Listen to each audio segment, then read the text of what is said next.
Voter ID card में correction कैसे करना है। अगर आप जो है अपने वोटर आईडी कार्ड में नाम में करेक्शन कराना चाहते हो, डेट ऑफ बर्थ में या फिर पिता के नाम में करेक्शन कराना चाहते हो, एड्रेस, फोटो या तो फिर मोबाइल नंबर अपडेट करना है, तो इस प्रकार का जो करेक्शन है कैसे जो आप कर सकते हैं, इसके पूरी प्रक्रिया को आपको जो है लाइव दिखाने वाला हूं। तो इसके लिए जो है सबसे पहले हमें अपने मोबाइल या तो फिर लैपटॉप में कोई सा भी एक ब्राउजर को ओपन कर लेना है और फिर यहाँ पर सिंपली हमें सर्च करना है voter.eci.gov.in। अब यहाँ पर हमें जो है सबसे ऊपर वाली वेबसाइट जो कि इसकी ऑफिशियल वेबसाइट है, इसको जो है ओपन कर लेना है। इसका जो लिंक है वैसे आपको वीडियो के डिस्क्रिप्शन बॉक्स में भी देखने को मिल जाएगा, जिसको क्लिक करके आप डायरेक्टली जो है इस पोर्टल तक यहाँ पर पहुँच सकते हो। अब यहाँ पर करेक्शन करने के लिए सबसे पहले तो आपको यहाँ पर जरूरी है लॉगिन करना। लॉगिन वाले ऑप्शन पर आपको जो है क्लिक कर लेना है, लेकिन लॉगिन करने से पहले आपका जो है यहाँ पर अकाउंट क्रिएट होना चाहिए, तभी आप जो है यहाँ पर लॉगिन कर सकते हो। अगर आप फर्स्ट टाइम यहाँ पर आ रहे हो तो आपको यहाँ पर पहले रजिस्टर करना होगा। इसके लिए जो है साइन अप वाले ऑप्शन पर आपको जो है क्लिक करना है और फिर यहाँ पर अपना मोबाइल नंबर, ईमेल आईडी और इस कैप्चा को इस बॉक्स के अंदर में फिल करके कंटिन्यू पर क्लिक करेंगे। यहाँ पर आपसे नाम पूछा जाएगा, अपना नाम फिल कर लोगे। उसके बाद सेंड ओटीपी के ऑप्शन पर आपको जो है क्लिक करना है। आपके फोन पर एक ओटीपी आएगा, ओटीपी को यहाँ पर फिल करके आपको वेरीफाई कर लेना है। अकाउंट को क्रिएट करके सिंपली यहाँ पर आपको लॉगिन कर लेना है। अब लॉगिन करने के बाद यहाँ पर कोई भी सर्विस को आप जो है एक्सेस कर सकते हो। तो हम जो है जैसे यहाँ पर अपना वोटर आईडी कार्ड के अंदर करेक्शन करने वाले हैं, तो उसके लिए हमें जो है यहाँ पर इस फॉर्म नंबर 8 को फिल करना पड़ेगा। फिल फॉर्म 8 के ऑप्शन पर आपको जो है क्लिक कर लेना है। अब सबसे पहले यहाँ पर आपसे पूछा जाएगा आप खुद के वोटर आईडी कार्ड में करेक्शन करना चाहते हो या फिर अपने फैमिली मेंबर के। अगर आप जो है खुद का कर रहे हो तो आपको यहाँ पर जो है सेल्फ वाले ऑप्शन को सिलेक्ट करना है, और अगर आप जो है अपने फैमिली मेंबर के वोटर आईडी कार्ड में करेक्शन करा रहे हो तो उसके लिए आपको जो है अदर इलेक्टर के ऑप्शन को सिलेक्ट करना होगा।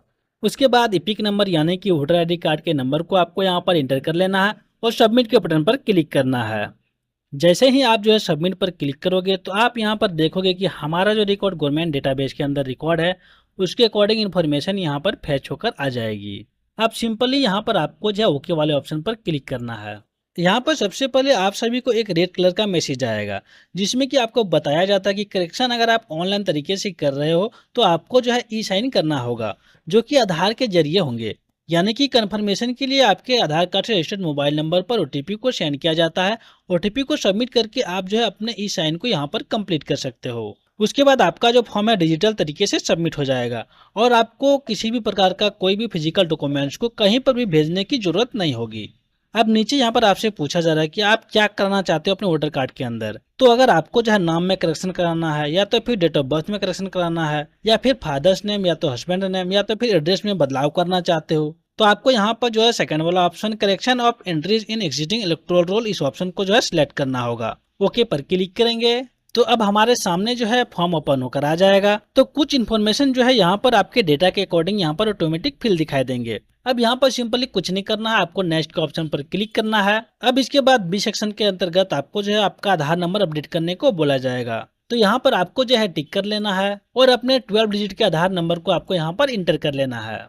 उसके बाद मोबाइल नंबर पर यहाँ पर आपको सेल्फ पर टिक कर लेना है और उसके बाद अपने 10 डिजिट के मोबाइल नंबर को यहाँ पर आपको इंटर कर लेना होगा।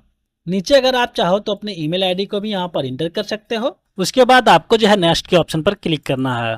तो यहाँ पर आप देखोगे कि हमने जो भी यहाँ पर सिलेक्शन किया है उनके अकॉर्डिंग इन्फॉर्मेशन यहाँ पर आ गया है। अब यहाँ पर आपको जो है बताना होगा कि आप अपने वोटर कार्ड के अंदर कौन सी इन्फॉर्मेशन को चेंज करना चाहते हो। जिस भी इन्फॉर्मेशन को आप यहाँ पर करेक्शन करना चाहते हो उसके सामने वाले बॉक्स पर आपको जो है टिक कर देना है। यहाँ पर एक बात को जो है आपको ध्यान रखना है, जितने भी इन्फॉर्मेशन को आप जो है यहाँ पर चेंज करना चाहते हो उससे रिलेटेड डॉक्यूमेंट्स को आपको नीचे अपलोड करना पड़ेगा। अब मान कर चलो मुझे जो है डेट ऑफ बर्थ में करेक्शन कराना है, डेट ऑफ बर्थ वाले ऑप्शन पर टिक करेंगे तो यहाँ पर आप देखोगे कि मुझे जो है डेट ऑफ बर्थ इंटर करने का ऑप्शन मिल रहा है और साथ में जो है उससे रिलेटेड डॉक्यूमेंट्स को अपलोड करने का ऑप्शन भी यहाँ पर दिया जा रहा है। लेकिन अगर साथ में हम जो है यहाँ पर अपने नेम में भी करेक्शन कराना चाहते हैं तो देखिए नीचे यहाँ पर आपको जो है नाम डालने का ऑप्शन मिल जाएगा और यहाँ पर आपको डॉक्यूमेंट्स वाले सेक्शन पर दो डॉक्यूमेंट्स अपलोड करने का ऑप्शन दिख रहा है, एक नाम का और दूसरा जो है डेट ऑफ बर्थ का। तो इस प्रकार से जो भी आप यहाँ पर करेक्शन कराना चाहते हो उससे रिलेटेड डॉक्यूमेंट्स को आपको यहाँ पर जो है अपलोड करना पड़ेगा। तो जो भी इन्फॉर्मेशन को आप जो है चेंज करना चाहते हो अपने अकॉर्डिंग यहाँ पर सिलेक्ट कर लेना है और फिर उसके इन्फॉर्मेशन को यहाँ पर फिल करके डॉक्यूमेंट्स को अपलोड कर देना है। डॉक्यूमेंट्स में आप जो है इन सभी में से किसी भी डॉक्यूमेंट्स को अपलोड कर सकते हो, जैसे कि आपका बर्थ सर्टिफिकेट हो गया,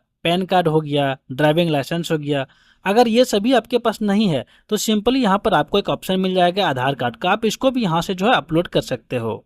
और एक जरूरी बात, डॉक्यूमेंट जो भी आप दे रहे हो, जैसे कि आपका आधार कार्ड, ड्राइविंग लाइसेंस या फिर पासपोर्ट की हम बात करें, तो इन सभी डॉक्यूमेंट्स में होता यह है कि आधी इन्फॉर्मेशन आपको फ्रंट साइड में देखने को मिलेगी और आधी इन्फॉर्मेशन जो है इसके बैक साइड में आपको देखने को मिलती है। तो जब भी आप इन डॉक्यूमेंट्स को अपलोड करो तो आपको सिर्फ फ्रंट या बैक वाला फोटो को अपलोड नहीं करना है, आपको जो है फ्रंट और बैक दोनों साइड को एक सिंगल पेज में एड कर लेना है। उसके बाद यहाँ पर आप जो इसे अपलोड कर सकते हो। और हाँ, आधार कार्ड को आप जो है डायरेक्टली इंटरनेट से डाउनलोड करके भी यहाँ पर अपलोड नहीं कर सकते हो, क्योंकि वह जो फाइल है पासवर्ड प्रोटेक्टेड होती है। उसको अपलोड करने से पहले आपको जो है उसके पासवर्ड को रिमूव करना पड़ेगा। तो डॉक्यूमेंट्स को अपलोड करने के बाद आपको जो है नेक्स्ट वाले ऑप्शन पर क्लिक करना है। अब आगे प्लेस वाले ऑप्शन पर आप जहां से भी फॉर्म को फिलअप कर रहे हो, अपने गांव का नाम या तो फिर अपने ब्लॉक के नाम को यहाँ पर इंटर कर सकते हो और फिर आपको नेक्स्ट कर देना है। अब फॉर्म को सबमिट करने के लिए आपको यहाँ पर एक कैप्चा कोड दिखाई देगा। इस कैप्चा को इस बॉक्स के अंदर में जो आपको फिल कर लेना है और फिर सेंड ओटीपी के ऑप्शन पर आपको जो है क्लिक करना है। तो आपके इस नंबर पर वेरिफिकेशन के लिए ओटीपी आएगा। ओटीपी को यहाँ पर आपको जो है एंटर कर लेना है और इसके बाद नीचे प्रीव्यू एंड सबमिट के ऑप्शन पर आपको जो है क्लिक करना है। क्लिक करते ही आप देखोगे कि हमारे सामने फॉर्म 8 का प्रीव्यू पेज ओपन हो गया है। आपको एक बार जो है सारी डिटेल को यहाँ पर अच्छी तरह से वेरीफाई कर लेना है कि आपने जो भी इन्फॉर्मेशन को यहाँ पर फिल किया है वह सारा मेरा सही है।